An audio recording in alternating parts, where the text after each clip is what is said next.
we've got our power options of 0 to 10. More power is more air, so which just means more powder. So if I was to use it at 9 rather than 3, I'll go through 3 times as much powder, but I won't be 3 times as quick. So we will use a lot of powder. So ideally, to start with, you always start on around 2 or 3. Okay, we can control that power by using the indent underneath the buttons there. So start on 2 or 3. It does make quite a big difference in terms of cost per patient. So we want to be quite low on our powder consumption. 3 is more than enough to remove biofilm. You'll find that will remove the disclosing agent, remove the biofilm nice and easily. The only time you might need a little bit more power is when you need bit for bit staining. Okay?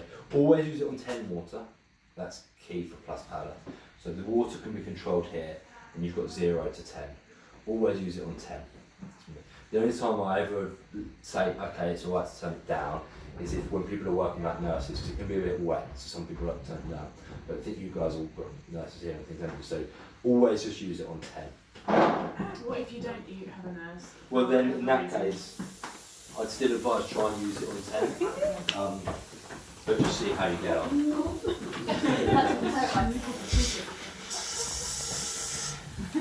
You're cleaning the sink somewhere. Yeah. We've got to fill up the lines slightly whilst it crosses.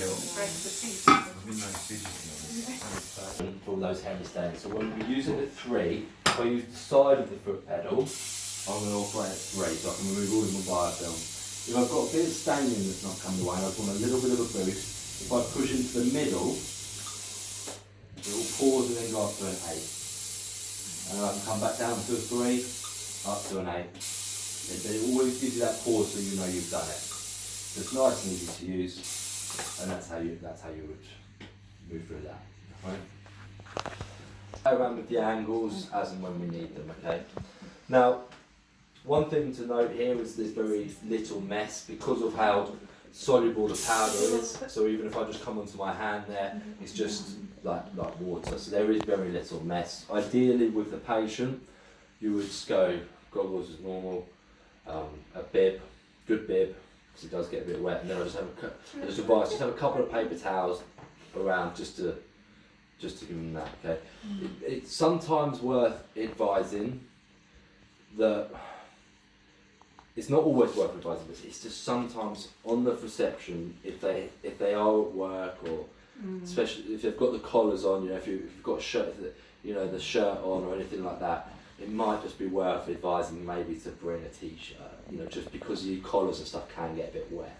So it's not always, sometimes there's no problems at all, but sometimes there is. So I just seem to think if someone has got work, just to bring a t-shirt just to put on, just so they haven't got the Sometimes patients do moan about any water on their face. exactly, things like that. But generally you'll be fine. In that case, I just, like I say, good bib, tuck the paper towels into the collar, have a couple resting on their shoulders ready for anything that you see, and then you can just sort of dab and dry. And then they've also got one, they can just sort of but it isn't a huge problem. You'll see it when you use it. I'm probably making that sound bigger than it is, but it's just something to think about. Okay. Alright, so handpiece can go back on there. Scaler works exactly the same way in terms of when we're setting the power. Now, with the scaler, I would recommend again, you want to be around about 4, I'd say. Be around about 4.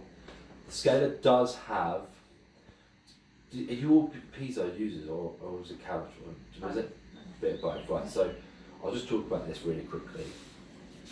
So the piezo scaler works completely differently to a Cavitron scaler, for example. So this scale, so the Cavitron scaler works, if you were to slow this tip down on a Cavitron, the Cavitron tip comes down on the end of the tip, and it would, if you would slow down, it moves in like a figure of 8 down. So it's a very effective way of breaking up calculus. So it breaks into it, the calculus kind of falls away. Same way you break up concrete with a drill hammer, just break into it and it will just all crumble around it. Very effective, but quite invasive.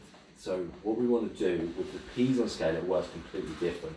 Rather than the tip moving up and down like this, it moves in a linear movement. Okay, so it's more of a linear, and then the water fans around that.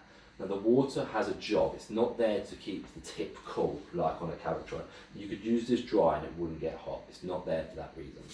The water is there because as it hits the calculus, the bubbles implode and this disturbs the calculus, and then the tip just shaves it away layer by layer, and it should come away nice and easily. But for that reason, we always want to use the side of the tip, never the end, always the side.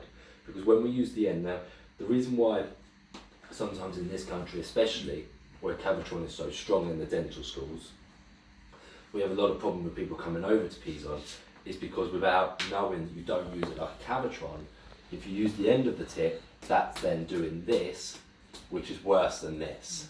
So it becomes very uncomfortable for the patient because it's just hitting them over and over again. Whereas if we use it like this, it should be much nicer, all right? This tip also guarantees you it will only do that, it will never go slightly side to side, which some of the copy scalers can do. They go a little bit side to side, and again, moving at that frequency, it feels like that again. So this tip will only ever go up and down like that. And finally, it does have a feedback system on it as well. So we advertise Pison No Pain, and I've given you a big poster as well upstairs that says that. It says No Pain Pison Scaling, so people are going to expect no pain when they have their scaling. So it's quite a big statement to make, but the reason we say that is first because of that linear movement, and we guarantee it, there's no side to side. And the second is that this tip will measure the resistance it's feeling, and it will feed it back to the module. So if I set it on 4, and the calculus is coming away nice and easily, so little to no resistance, it will automatically reduce its power. You won't see it on the lights, but it does do it. So rather than operating at 4 all the time, it more looks like 1, 2, 1, 4 when it hits a bit of resistance and things like that. And that's also why it's imperative that we use it nicely, because if we put too much weight on the tooth, then obviously the surface of the enamel will be giving it resistance, and then it will go up to a 4 because it's feeling that. So that's why we want to use it, just so it does that all the time, so it adjusts. You don't have to do that on the pedal. You don't have to do it automatically. But so you want to be on about 4. 4 is probably plenty for prophylaxis treatment. The water. You don't need very much water with a scaler at all. Right? People will argue about this, but you don't need too much water. All you really want to look for in terms of your water, so I'll just let it fill up, because it's the first time it's been used.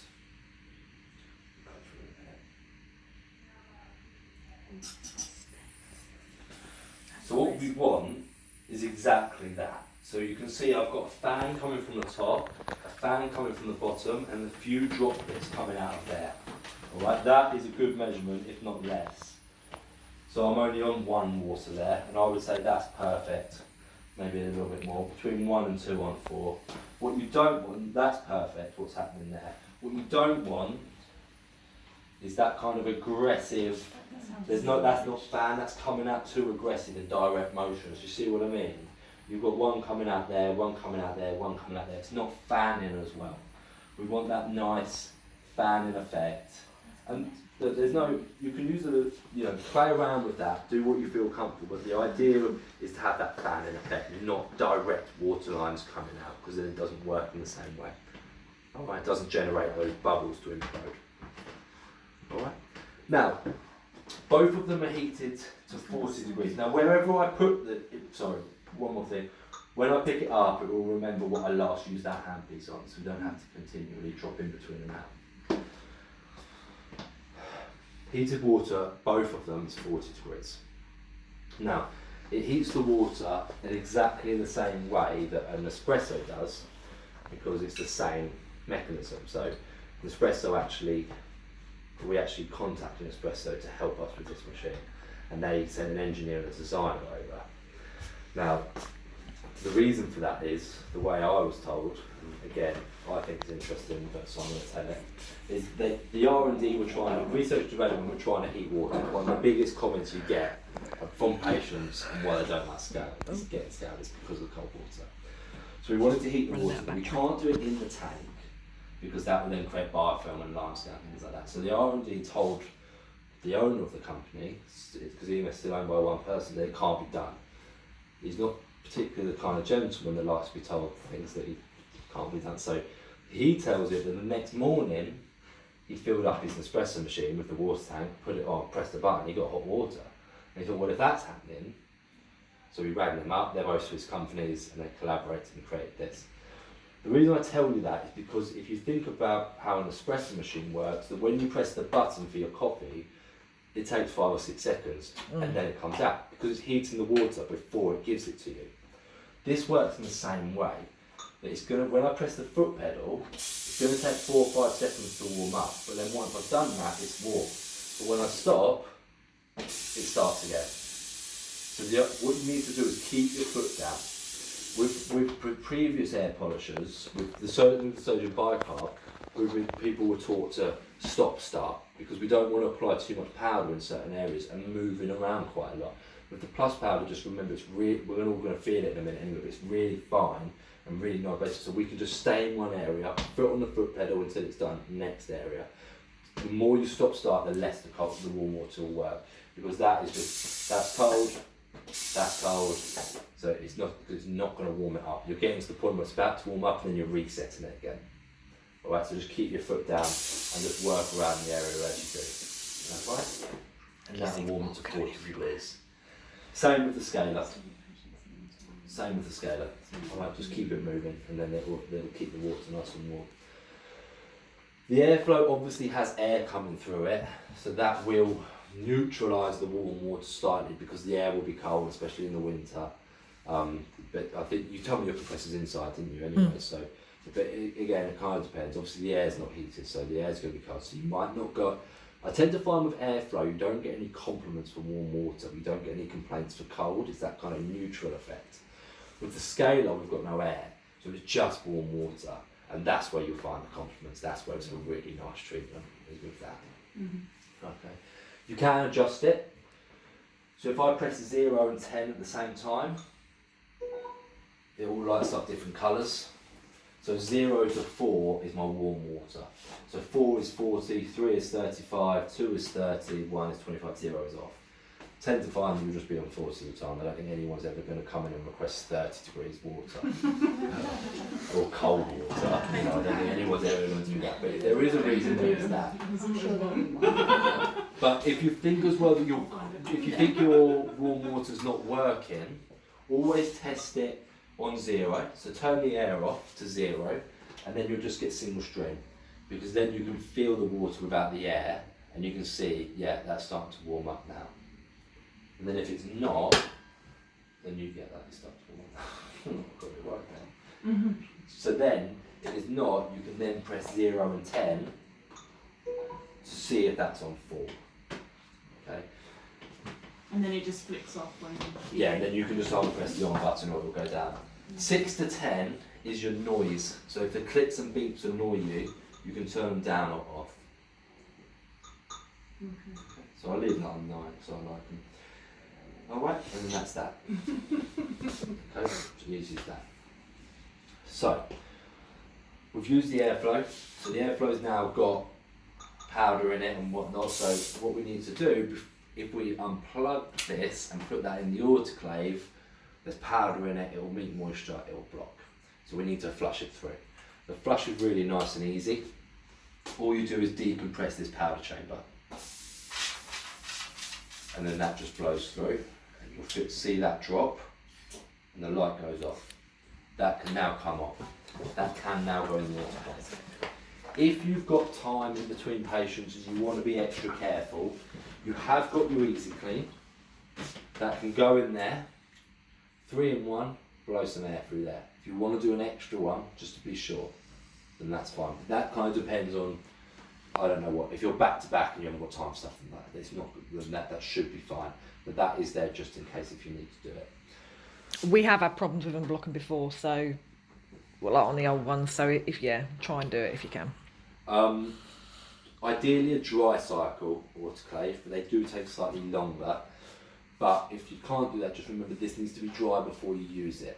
So dry the outside and also put that in there, use your 3-in-1,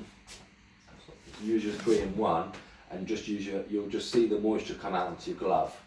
And then once that's done and the moisture stops coming out, then that's ready to be used.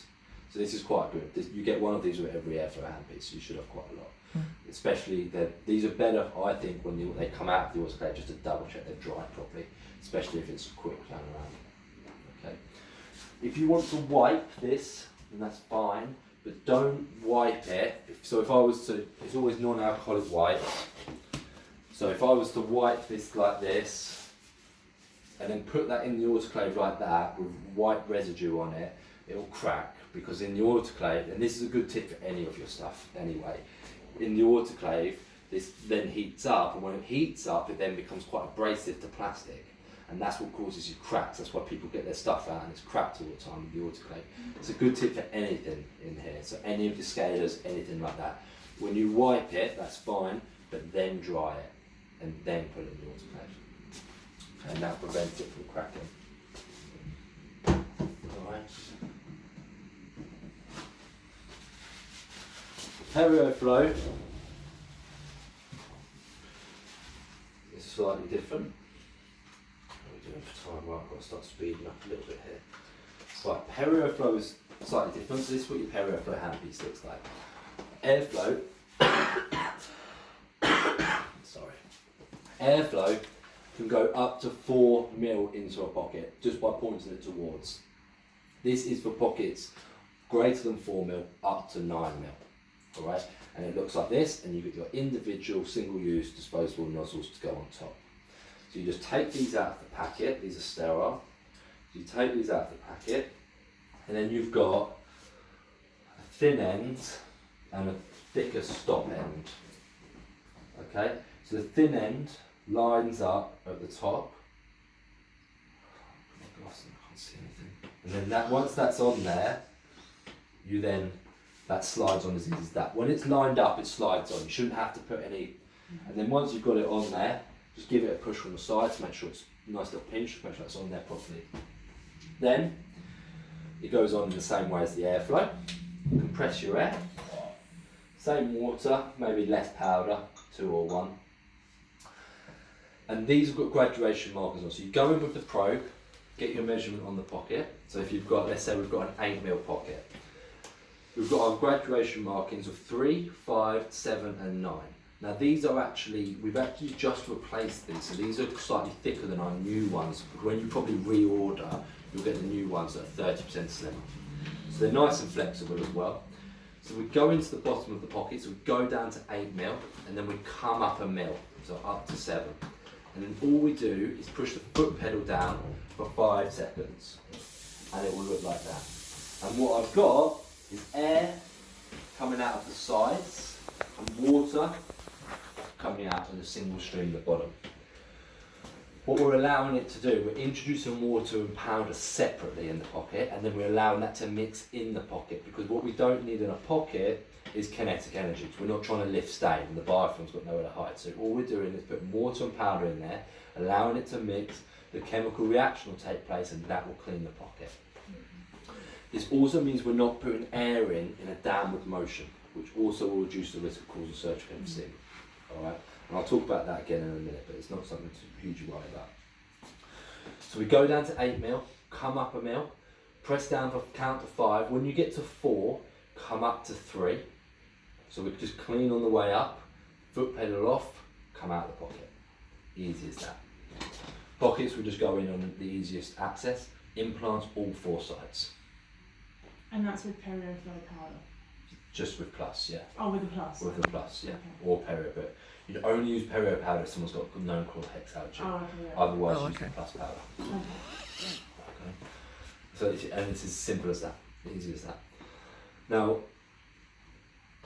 there's a couple of things that you have to think about surgical with PerioFlow. Surgical emphysema is obviously one of those causing that. It's not a huge risk. It's very small, but it does happen. And there are cases. But there isn't any greater risk than using a high-speed drill. You know, it's not like something that's, I think with PerioFlow gets quite big. There's a huge risk, but there isn't. If it does happen, I don't know, has anyone had that happen to them here? Okay, so if it does happen, which is really small, so please don't worry about using this, it's a really small chance. But if it does happen, it looks and feels and sounds a lot worse than it is. So their face will blow up, there'll be like a cracking noise, and the patient will be in pain.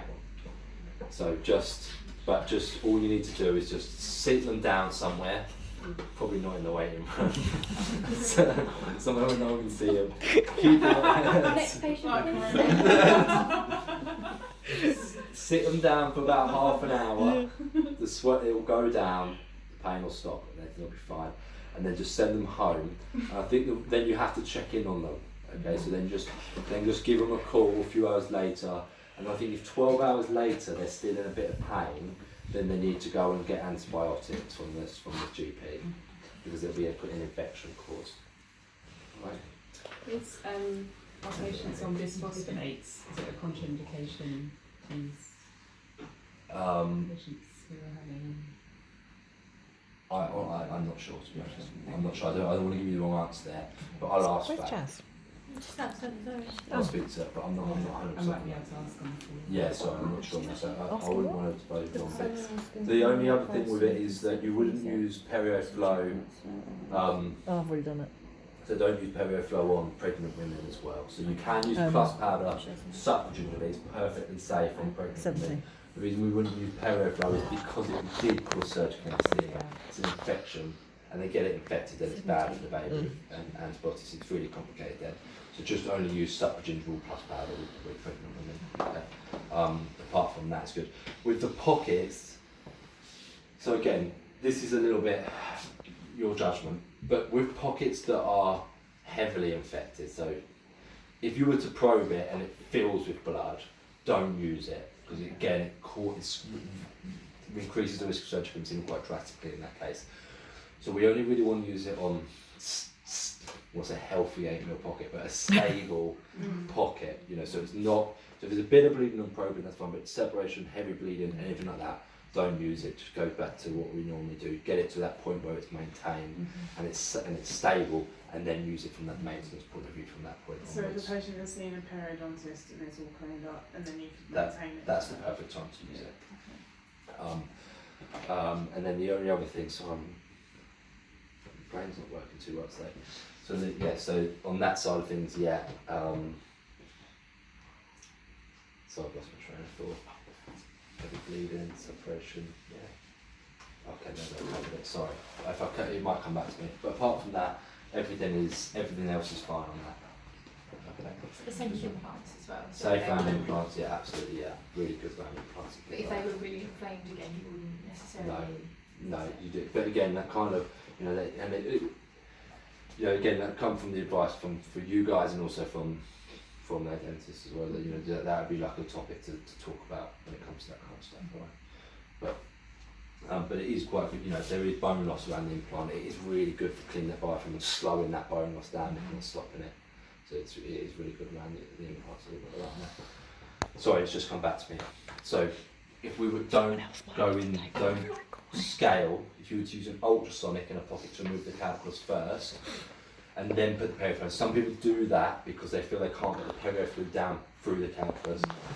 Okay, that's fine. But if you use an ultrasonic and then you use PerioFlow, again the risk of surgical emphysema increase.